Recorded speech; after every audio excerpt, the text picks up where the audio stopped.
All right, I'm back again. This is my third really quick response to my blog, to blog questions that have come in.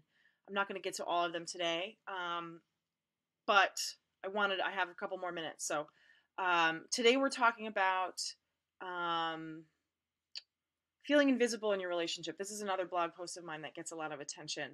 What do you do when you're feeling invisible in your relationship? So here is the question that's come in.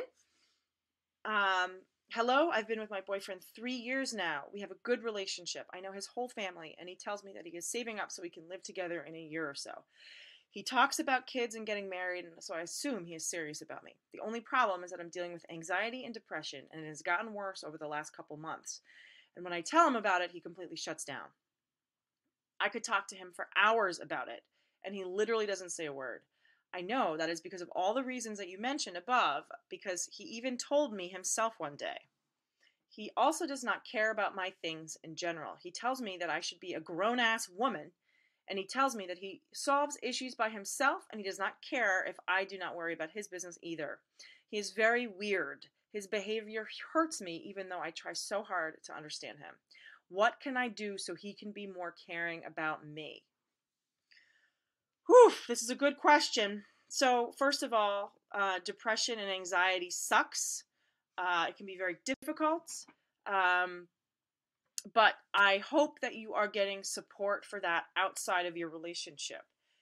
One of the things that is the downfall of many relationships is when we bring certain issues to our significant others that should be brought to other third parties. I work with a lot of entrepreneurs, and a lot of the times, what starts a lot of problems is when the entrepreneur brings their business issues to their partner. It's never a good idea. You need to go to a coach for that.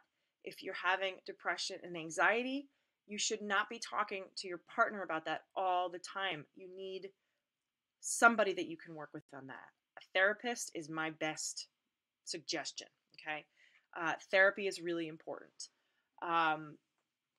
This is not therapy. This is not psychological advice. This is just me being, responding to your comment. But I really want to make that clear.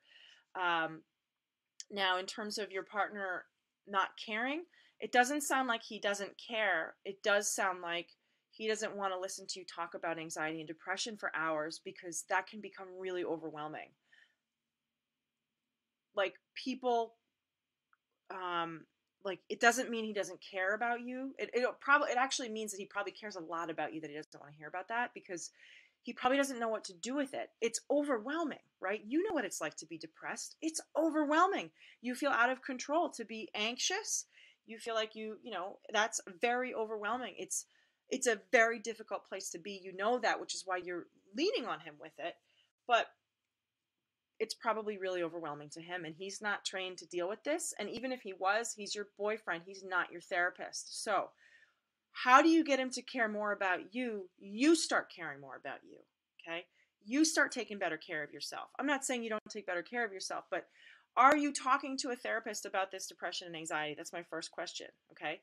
And if you are, then I would suggest that you bring up this issue with your therapist as well, because it's important.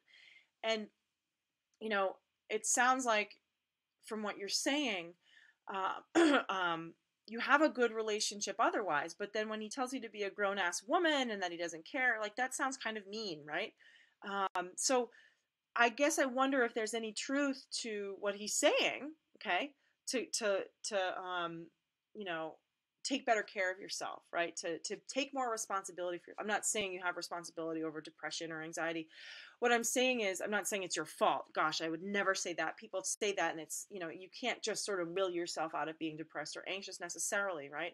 But there is really good help and support out there. And if, you don't have a good therapist, I really encourage you to find one, because that will change everything.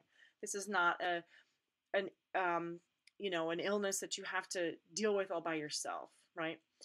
I hope that's helpful. I don't mean to be harsh, but I also know that when we're looking for somebody to complete us, right? Even though we all need, and this is a fine line, because I always say, in one of my mentors, Sue Johnson, she says there's no such thing as codependency. There's only effective and ineffective dependency. So we do have this interdependency, and it is good to be able to rely on your significant other for support. But if that's all you're looking for them toward, and if you're hoping that they're going to complete you in some way, um, or just be there for you to kind of like complain to all the time, right? Or talk about depression and anxiety for hours, that's very overwhelming to them. That's overwhelming to anybody, okay? I know that is overwhelming to you. It's just a reflection of where you're at with that. But then it becomes, you move into the ground of ineffective dependency where, he doesn't want to take part in that because he doesn't know what to do with it. So I don't know if that's helpful. What I would suggest is that you start trying to, allow yourself to take the risk to, if possible, feel as good as you can, and take care of yourself. How do you get him to want to take better care of you? You have to start taking better care of yourself, okay? I hope that's helpful. Let me know. Thank you for watching, and I will talk to you guys later. Bye.